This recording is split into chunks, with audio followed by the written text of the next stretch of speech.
on the cloud. All right. And then if there's any problems, just let me know. And of course, we can back up or change things or whatever the case may be.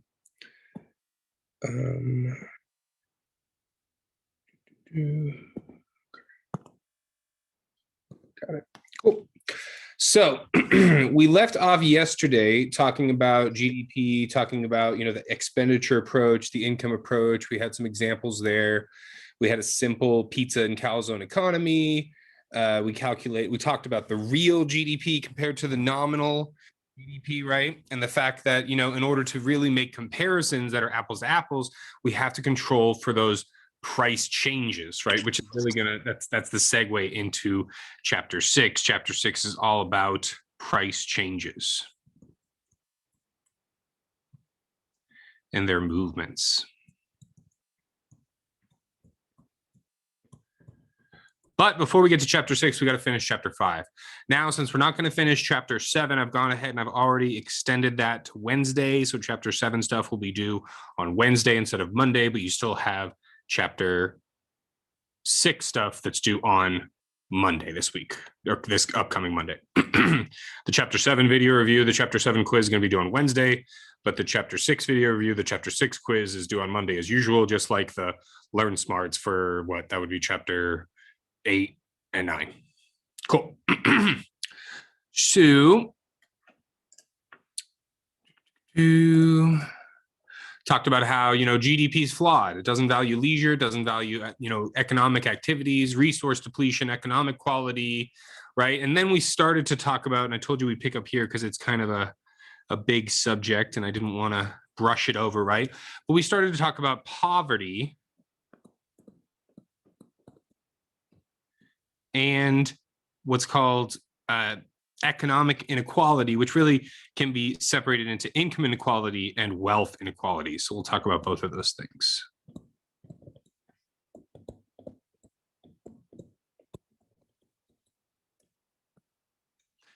So, the GDP, right? When we're talking about the GDP, it does not capture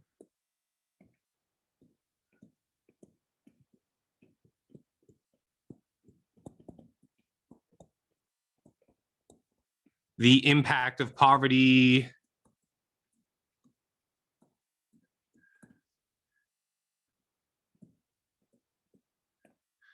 or the relative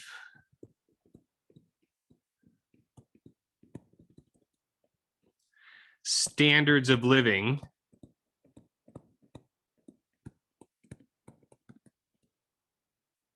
within a country.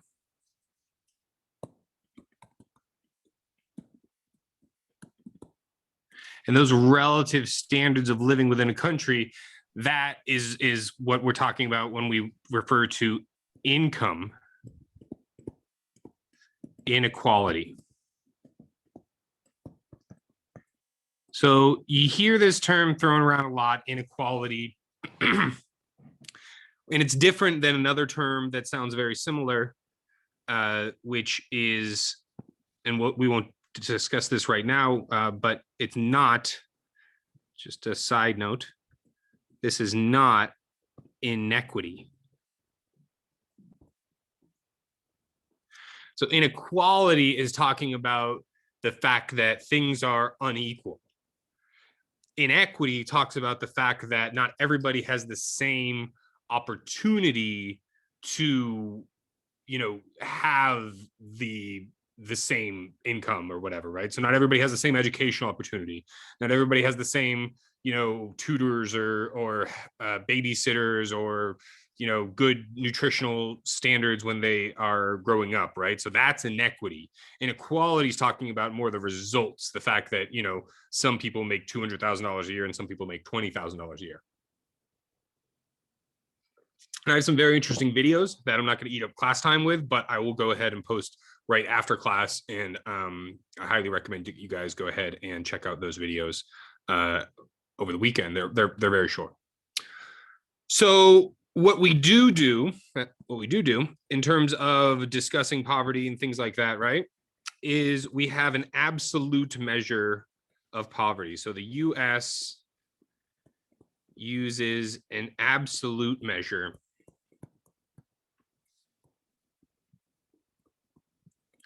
when measuring, when discussing poverty, when setting a standard of poverty.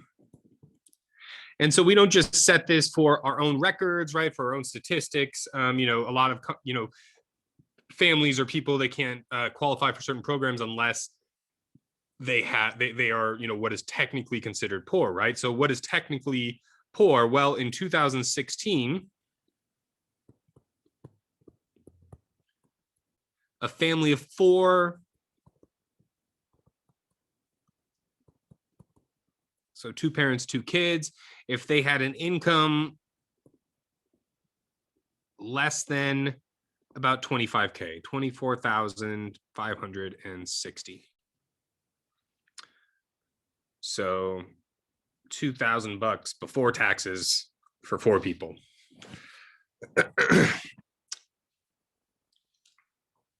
Now, when we're talking about, income inequality, and economic inequality, it matters for different reasons.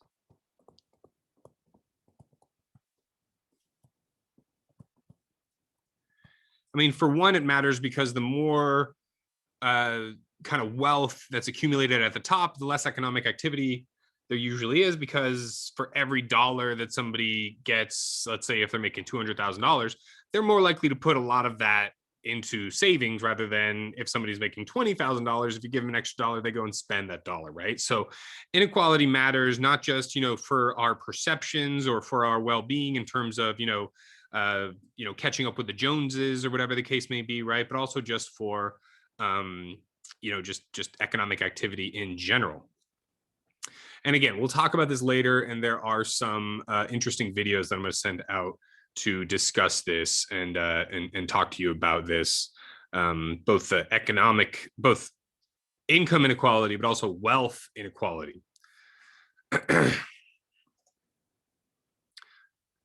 So, we know that GDP is not a welfare measure.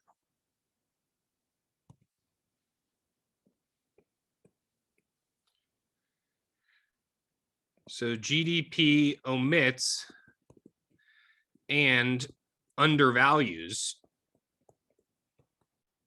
certain goods and services. I should move this up here, otherwise I'm going to accidentally stop sharing. Certain goods and services.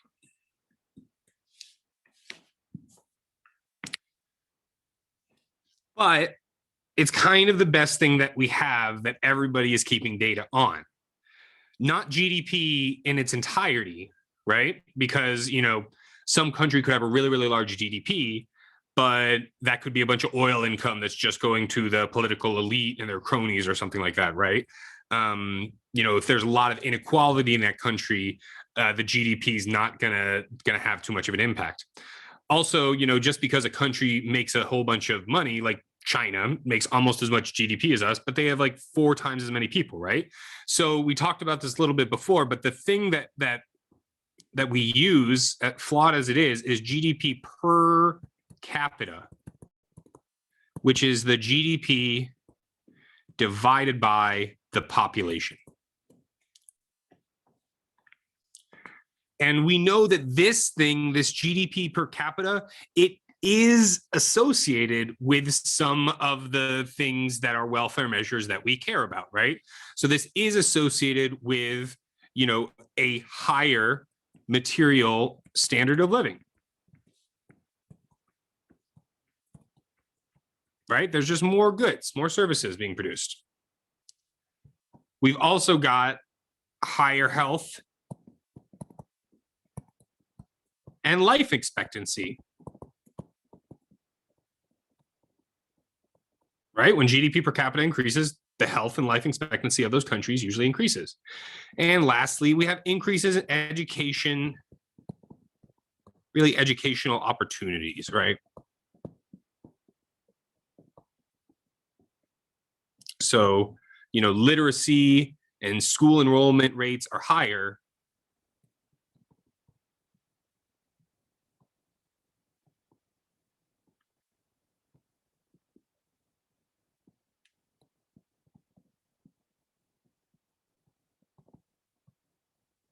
when the GDP per capita, in countries, I shouldn't say it when, I should say in countries with an I, with higher GDP per capita.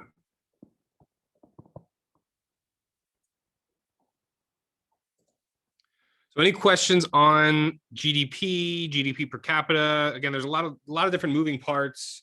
At the end of the day, the main thing to remember is that, GDP is abbreviated as Y. It's consumption plus investment plus government spending plus net exports. The consumption is all the durable goods, the non-durable goods, the services. The investment is going to be any kind of, remember, this is not you buying a stock. This is not you purchasing something on Robinhood or whatever. That's not investment, right? That's just you buying somebody else's debt on a secondary market. So if it's an IPO, if it's initial public offer, then again, only if the company is using that funds that you give them to expand their plan, to buy some property, to purchase some more inventory or equipment or something like that, right? Does that actually generate investment? The other thing that's the weird thing in investment is new residential housing, right? Can't be used housing, has to be new. We got government spending, could be all sorts of things, military spending, food stamps, transfer payments, US foreign aid abroad, and then net exports, right? We know that that's just our exports, which is everything that we buy from abroad, right? So all of our clothing, some of our food, a lot of our medicines these days, right? Or electronics, minus our imports.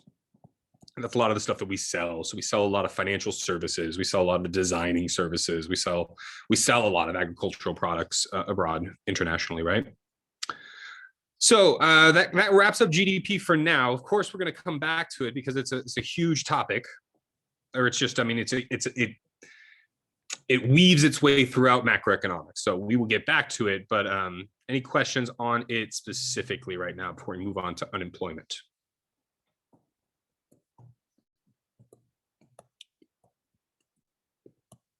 Excellent. Unemployment it is. So unemployment, there's a specific Bureau of Labor Statistics. This is actually pretty neat because not only do they keep track of information on unemployment and stuff, they keep track of employment information, and they actually keep track in terms of like projections to the future about, how likely, let's say you want to be a data analyst or you want to be, a veterinarian, a big animal veterinarian or something, right? It'll have information about the likely demand for those jobs and, if the wages are going to go up or down in terms of real purchasing power, right? So it's pretty interesting bureau and the data that they come out with, right? But the main thing that they do is they talk about unemployment, right? And we hear about this all the time in the news. The unemployment rate shot up to 15% because of COVID, right? And then it went back down to 7%, but it's still not back to its normal level of 4 or 5%, right? So what are they talking about there, right? What are they talking about when they're talking about the unemployment rate? Well, if we look at it in terms of, graphically, if we have this whole square here, a rectangle, I know my shapes. We have this whole rectangle here, be the population that's age 16 plus. So even though some states, you can work on a farm earlier, or you can work for a family business at 12, or you can work for, a grocery store at 14 or something, right? Most of the time it's 16 years old is the minimum age to work, So we're just dealing with population age at 16 plus. And what the Bureau of Labor Statistics does, the first thing that they do is they're doing evaluations, right? They're calling people up and they're saying, hey, are you employed or are you not? And if somebody is not employed, they'll ask a follow-up question about, well, are you retired? Well, are you in school? Well, are you, independently wealthy or something like that, right? But regardless of the reason, if they're not employed and they're not looking for a job, then they're what's called out of the labor force. Sounds like a really lame comic book, right? A labor force. And so obviously, right, if this is the out of the labor force part, then welcome. Then this part over here is going to be the in the labor force part, right? So the pink rectangle, that's our labor force, which we abbreviate with LF. Now, within our labor force, right, we've got some people that are actively employed, obviously.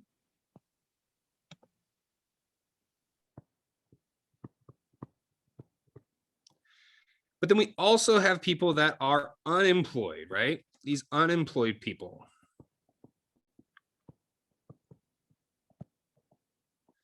And so in order to get a measure of what's going on with unemployment, what the Bureau of Labor Statistics does is they say, well, we're going to define the unemployment rate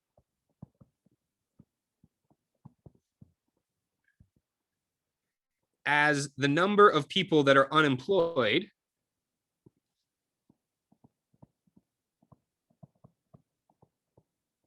divided by the combined employed and unemployed population, otherwise known as the labor force.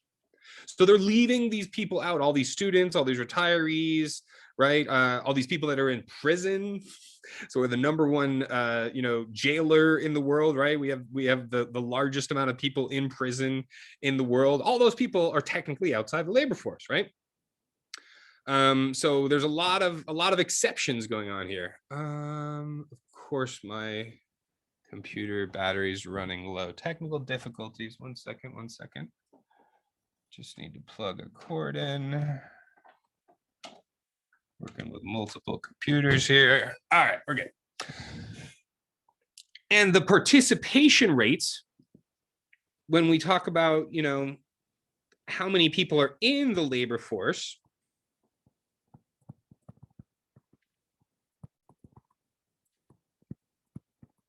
that's going to be what? The labor force just divided by that full population. So the labor force divided by all the population 16 plus.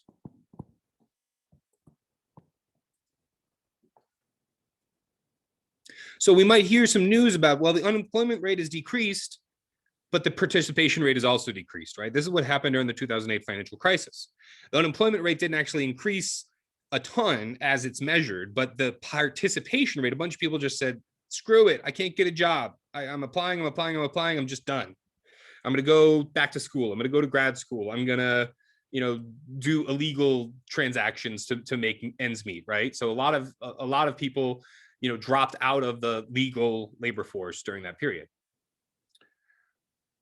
So, some numbers would help, right? So if we go back to 2017, which I know isn't really the best because it's not updated, but again, I have some resources that I'm not going to walk you guys through, but I'll send them to you in a link. Actually, I might make a video walking through them for you guys because I think it's more likely for you to watch it if it's me making a video walking through it rather than having you guys walk through it. But that'll give you some updated numbers and talk about the different types of unemployment rates that are out there, because this is just one of them. There's actually like 6 different ones.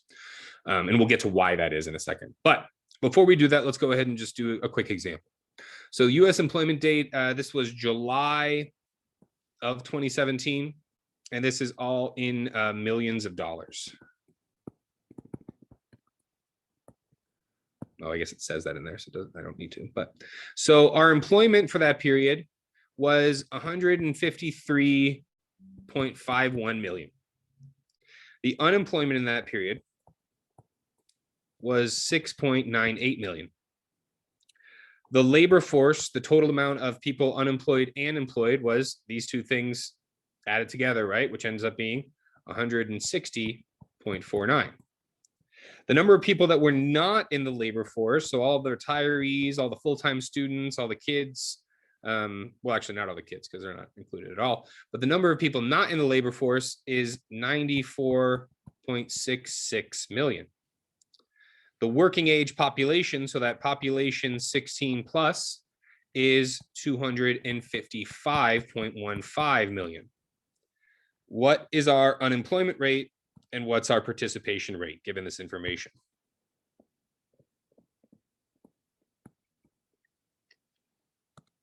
So go ahead and try and do that on your own.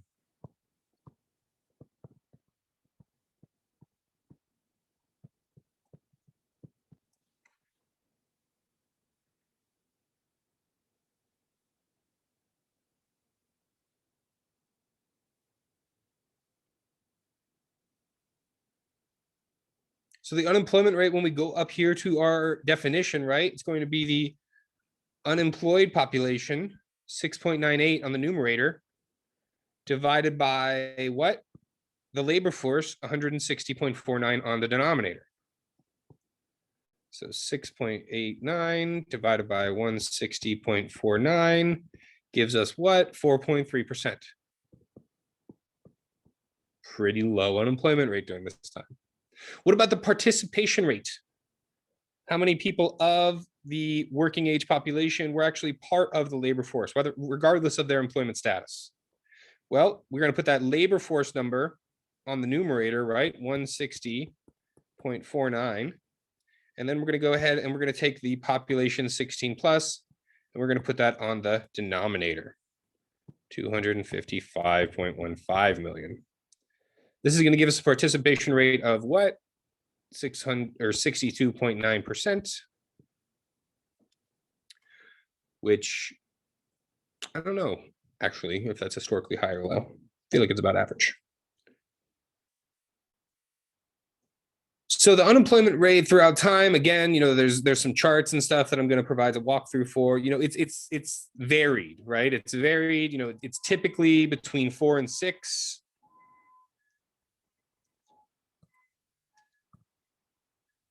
So this is typically between 4% and 6%. There are some periods where it gets up to 10%. That's only during an economic recession or downturn, right? Now, why do we care about it? Why are we keeping track of this, right? Well, there are costs to unemployment, right? There are costs to this phenomenon that we know as unemployment. So what are those costs?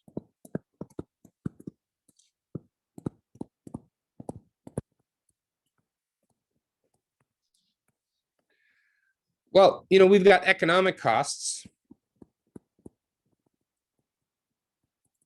in terms of, there's lost wages. When people get fired, that means there's less money that they have to spend. But there's also lost production.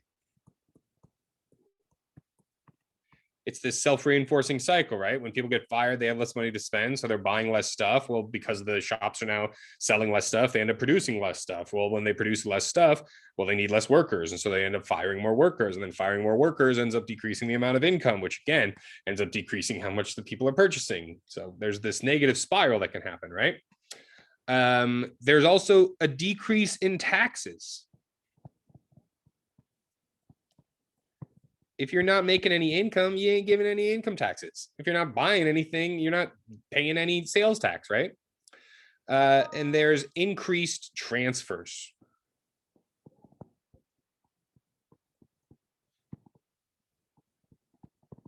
So, more food stamps, more, Medicaid, so on and so forth, that kind of stuff. There's also psychological costs, right? Being unemployed is no fun for that person that is unemployed.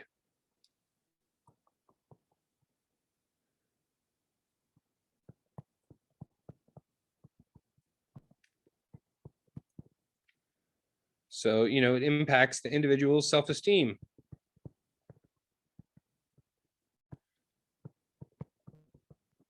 which is going to impact productivity in the future, right? At least in the short term. There may be some family stress. We see increases in divorce rates during times of economic trials, right? So family stress from decreased income and just the increase in uncertainty, right? Almost as bad as the decrease in the income is the increase in uncertainty that arises when somebody gets laid off. Lastly, we've got some social costs. Like I said before, during the Great Recession in 2008, there were some people that were so frustrated, couldn't get a job, couldn't get an interview, and so, they ended up just saying, screw it, and just went and, did their own thing on the illegal market, right? And so there's a social cost in terms of there's potential increases in crimes.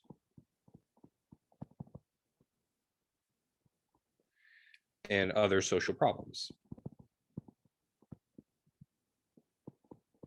If you let an unemployment rate go too high for too long, you're going to get some civil unrest, right? You're going to get some people protesting.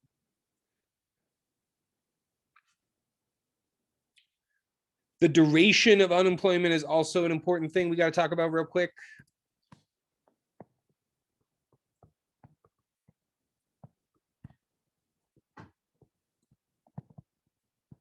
What we found is that, some unemployment is not a bad thing. It's actually quite natural. It's part of, when you guys graduate, you might have a little bit of unemployment while you're looking for a job, or there might be some unemployment in between, there's jobs or something like that, right? Some place might shut down and you might have to move or something like that, right?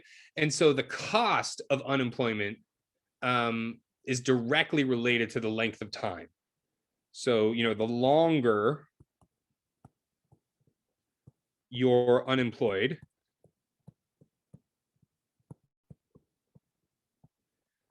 the more costly it is to you.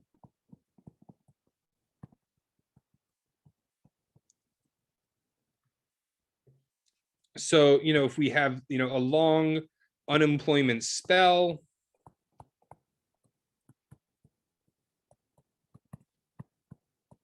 you'll hear people talk about an unemployment spell. That's just a, a long period when someone is continuously unemployed.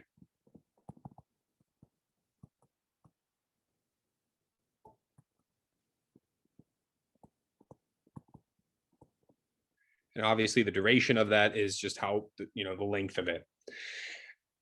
And so again, to give us some numbers here, in the most recent situation in July of, well, that's not the most recent one. This should be updated to include the COVID stuff. But in the most, so let's see here, duration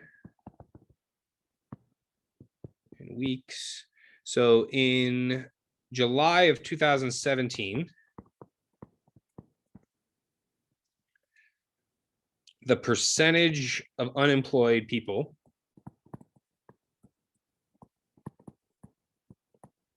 so these are already unemployed people, right, that were unemployed for 5 months or less was 31%. Not too bad.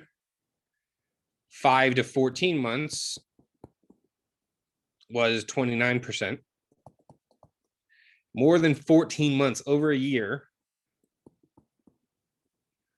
was 40%. Now, this is not as bad as what happened during the Great Recession.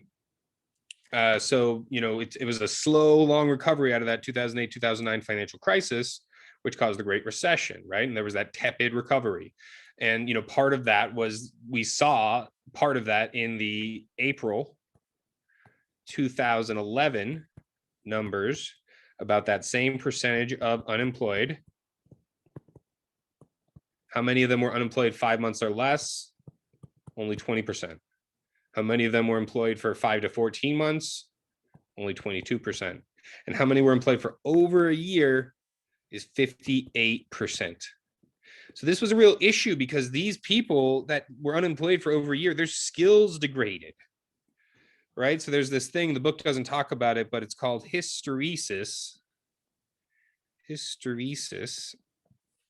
And it's a term that we borrow from physics. We do a lot of borrowing from physics and economics. And so it's a term we borrow from physics from when there's a metal or a substance and you heat it up and you cool it down and you heat it up and you cool it down and you heat it up and you cool it down.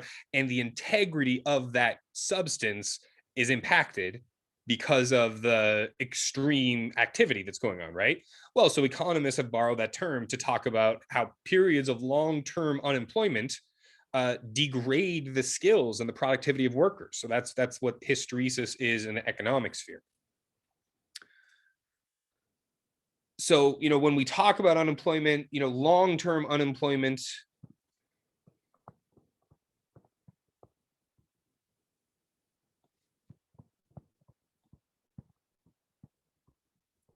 is when you've been out of work, 6 months or longer. And again, the short-term unemployment, there's a lot of different reasons for it. We're going to jump into that more in a later chapter, I'm sure, when we talk about the different types of unemployment. But as kind of a sneak peek, right? Finding a permanent job after searching for a few weeks. What if you just quit your job just for a few weeks? So, you quit for a few weeks, but find a permanent job.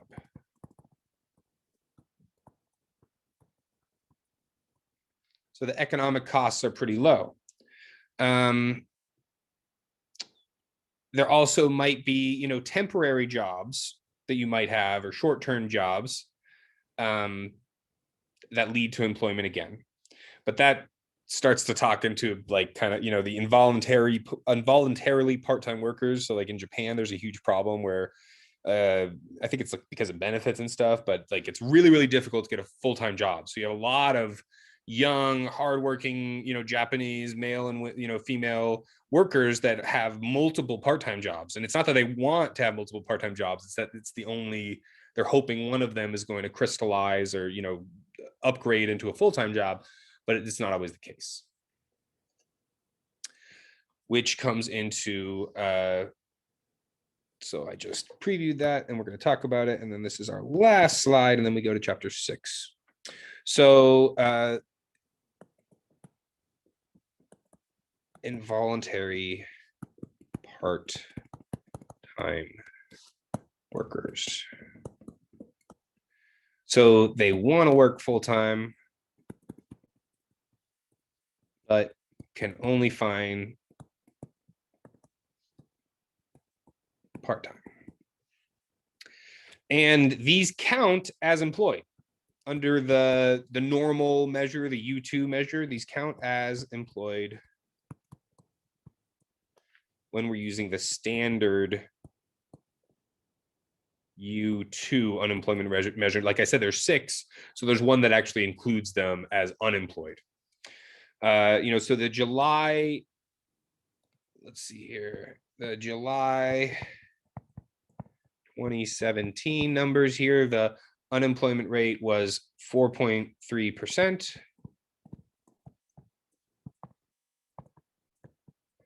But if we did a different measure, that's that U2 measure, right? If we did what I'm pretty sure, and don't quote me on this, but I'm pretty sure it's the U5 measure. So this is the one that includes both the involuntary part-time workers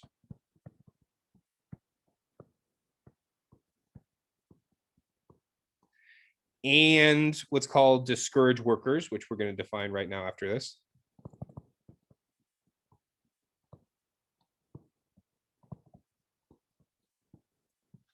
So when you include both of those, well, then the unemployment rate for that same period, July 2017, is 8.6%. Double, right?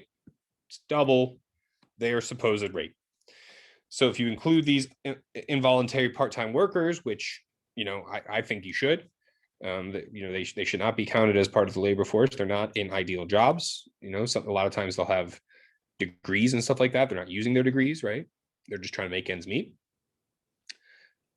And then the other one, these discouraged workers, which I talked to you guys a little bit about when I was talking about the 2008 financial crisis, right? The fact that, a discouraged worker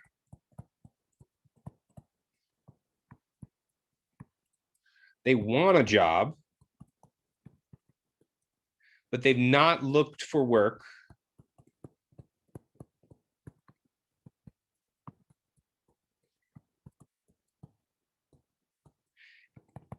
in the past month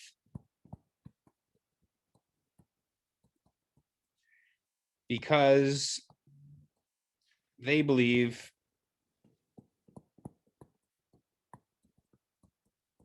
there are no jobs available for them.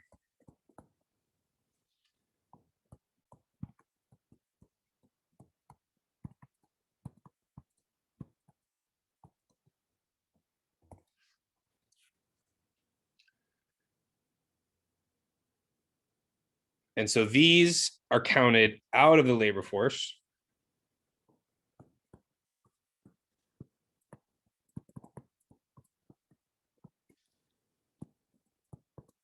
They could be, right? Like in this measure U5 compared to U2, they can be counted, but they typically are not. It's a convention just for us to not count them. All right. That's chapter 5, everybody. Any questions on chapter 5?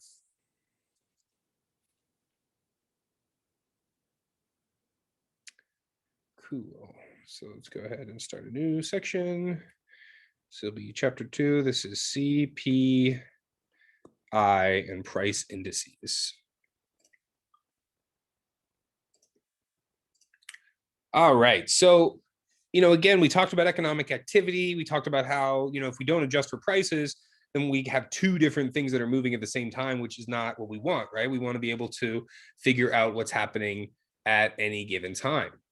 And so as a result, we need to have a measure of those prices, right? And those price changes. Well, how do we do that? Well, there's a couple of different ways. The main one is this CPI, which stands for what? The Consumer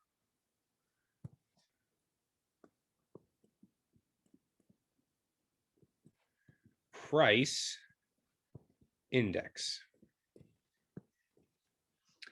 The Consumer Price Index. And so what this is a measure of the cost of living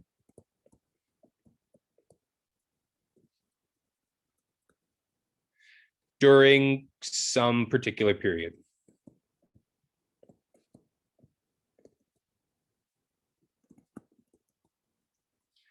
So there's a standard basket that's included in the CPI.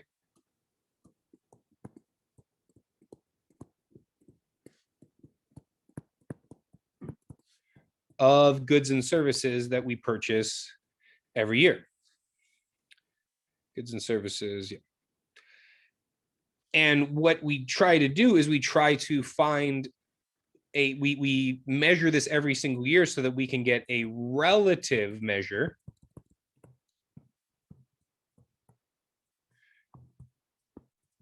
to the cost of the same basket of goods and services. And basket is just like an economic term, like, it's a murder of crows or whatever. Like, it's a basket of goods. I don't know what to tell you. It's just what somebody picked and it stuck. So the cost of the same basket in what's called the base year.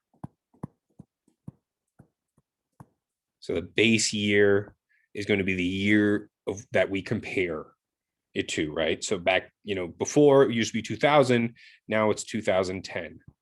So 2010 is our default base year.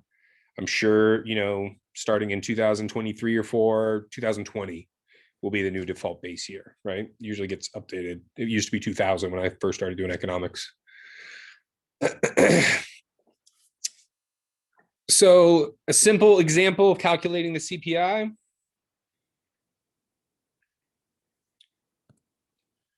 Thought you'd never ask. So if we have, well, let me get my grids back because that was actually kind of helpful. View lines, there we go. All right, so if we have 2010 spending, over here. And then we have a monthly cost over here. And again, this is in 2010. And let's say, you know, we have our rent, $750. We've got hamburgers that we're eating. And every month we have 60 hamburgers at $2 each. So that's going to be $120. Let's say this is pre-COVID days. We still went to the movies, movie tickets. This would be $10, 10 times at $6 each. And so if we add up all this very, very simple, very simplistic, you know, dumbed down basket of goods, right? We end up getting a monthly expenditure of $940.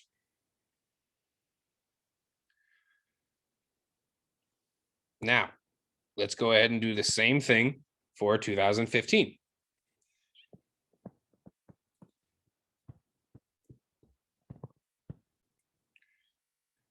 Wish there was some way, and I'm sure there is some way that I can like highlight this and then copy it.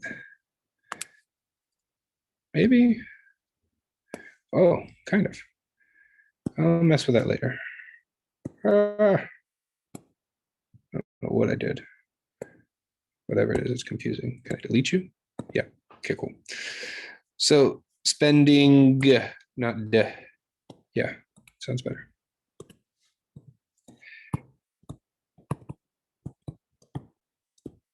And again, this monthly cost is in 2015 dollars.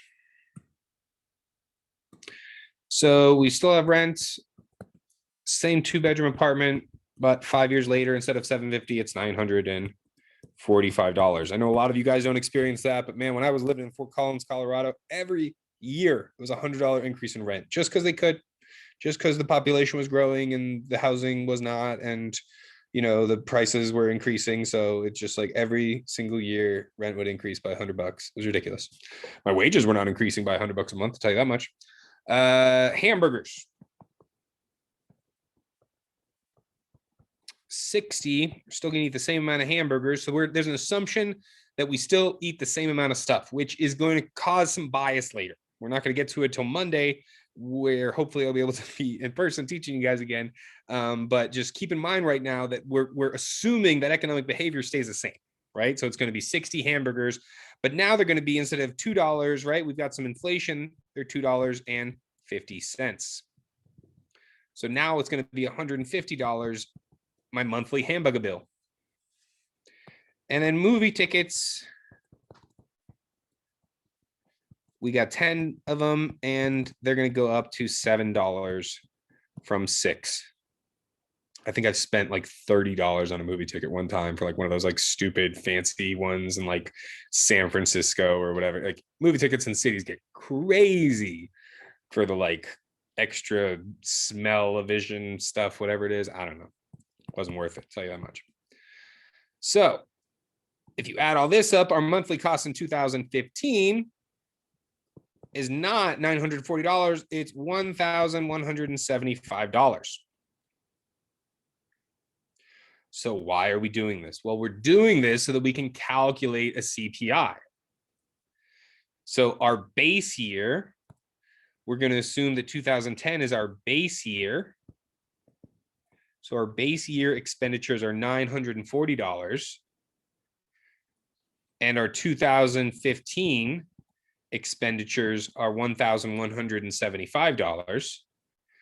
So our CPI, our 2015 CPI for the base year of 2010 is going to be equal to that 1,175 divided by 940. And then it's going to be, because that's a fraction, it's going to be multiplied by 100. So this is going to give us 1.25. So this tells us that on average, the cost of living in 2015 is 25% higher than the cost of living in 2001. Now, just to make a point, the 2010 CPI at 2010 base, it's always going to be 1. 940 divided by 940 times 100 is equal to 1. It's always 1. So we do triple equal sign there, right? Because it's by definition. The CPI base of its own year, when it's a 2010 CPI of the base 2010, always going to be equal to 1. The BEA, the Bureau of Economic Analysis, it's another one. So we talked about the Bureau of Labor Statistics, but there's a lot of these bureaus. So the Bureau of Economic Analysis, they're the ones that are in charge of measuring the CPI data.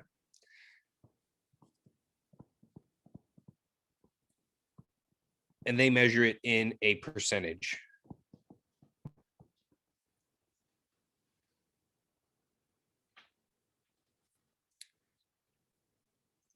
All right. That seems like a good place for us to stop. Since our quiz is not due till Monday night, we'll be able to finish chapter 6 on Monday. If we can't, I'll go ahead and push that again till Wednesday, but I really don't want to get too off track. If you guys have any questions, of course, I'm available by email. And yeah, hope you enjoy what turned out to be a really nice day. And thanks for coming, those of you that did. And I think we recorded the whole time, so I'll upload it on YouTube if you guys need to look at it later. All right, have a great day. Bye.